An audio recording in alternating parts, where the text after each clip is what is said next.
भारत के इतिहास में दिल्ली का कथित शराब घोटाला पहला ऐसा मुकदमा होगा, पहला ऐसा केस होगा जिसमें पिछले 2 सालों से लगातार जांच चल रही है।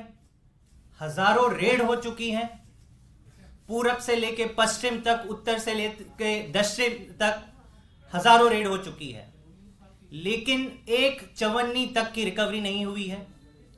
कोई एक ठोस सबूत तक अब तक ईडी को नहीं मिला है। फिर भी आप देख रहे हैं कैसे आम आदमी पार्टी के बड़े बड़े नेताओं को लगातार जेल में भेजा जा रहा है, सबूत कोई नहीं है। ये जो ईडी का इन्वेस्टिगेशन चल रहा है पिछले 2 सालों से, उसका एकमात्र आधार है, उसका आधार है कि कुछ लोग जिनको पहले आरोपी बनाया गया था और वो फिर सरकारी गवाह मतलब गवर्नमेंट अप्रूवर्स बन गए थे, उनके स्टेटमेंट्स के आधार पर यह पूरा केस खड़ा हुआ है।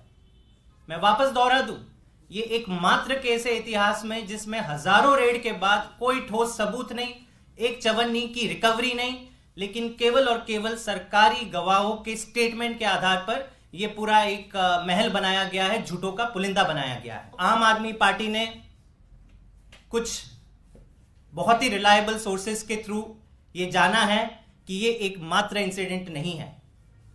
ये एकमात्र इंसिडेंट नहीं है जहां पर ईडी ने विटनेसेस से इंटेरोगेशन तो किया है, गवाहों और विटनेसेस या आरोपियों के साथ कन्फ्रंटेशन तो हुआ है, लेकिन इसका ऑडियो रिकॉर्डिंग नहीं रखा है। मतलब अब ये ईडी ही बता सकता है कि एक केस जिसमें 500 से ज्यादा विटनेसेस, अब तो गिनती भी हम भूल गए कि कितने लोगों को बुलाया जा चुका है, ऐसे बयान दिए जा रहे हैं जिसमें विटनेसेस बाद में कोर्ट में जाके कह रहे कि नहीं तो डरा धमकाकर हमसे लिया गया है।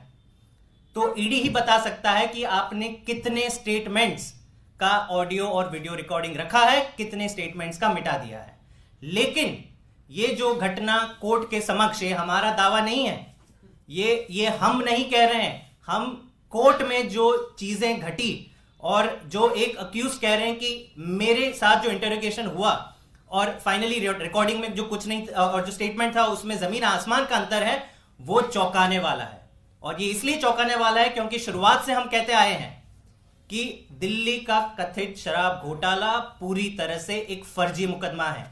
ना चवन्नी की रिकवरी हुई है, ना एक ठोस सबूत मिला है, और अब जो निकल के आ रहा है कि जो रिटन स्टेटमेंट्स गवाहों ने दिए हैं, सरकारी गवाहों ने दिए हैं, आरोपियों ने दिए, इसका भी कोई आधार नहीं है। इसमें कोई ऑडियो रिकॉर्डिंग से आप इसको सब्सटैंशिएट नहीं कर पाओगे। मतलब पूरी तरह से ये केवल और केवल एक पॉलिटिकल वेंडेटा था, है और जारी है। केवल और केवल इसका एकमात्र मकसद है कि कैसे भी करके आम आदमी पार्टी को खत्म करो, अरविंद केजरीवाल को जेल के अंदर डालो, आम आदमी पार्टी के सारे लीडर्स को जेल के अंदर डालो। अंत में मैं ईडी से और आम आदमी पार्टी ईडी से केवल 2 सवाल पूछना चाहेगी कि सुप्रीम कोर्ट का ये जो 2 दिसंबर 2020 का ऑर्डर जो तुरंत लागू होता है, देश के ऊपर लागू होता है, किसने आपको अधिकार दिया कि सुप्रीम कोर्ट के ऑर्डर को आप नहीं मान रहे हैं? किसके दबाव में आकर आपने ये फैसला किया कि सुप्रीम कोर्ट के 2 दिसंबर 2020 के ऑर्डर को आप नहीं मानोगे? जो ऑर्डर देश के हर पुलिस सिस्टम के ऊपर लागू है, सीबीआई के ऊपर लागू है, ईडी के ऊपर लागू है, तमाम ऐसी इन्वेस्टिगेटिव एजेंसी हैं, इन सब के ऊपर लागू है। ईडी ने ये कैसे डिसाइड किया कि हम इसका उल्लंघन करेंगे? दूसरा, आप खुद बताएं कि आपने इतने सारे ऑडियो रिकॉर्डिंग गायब क्यों किए? किसके कहने पे किए? किसके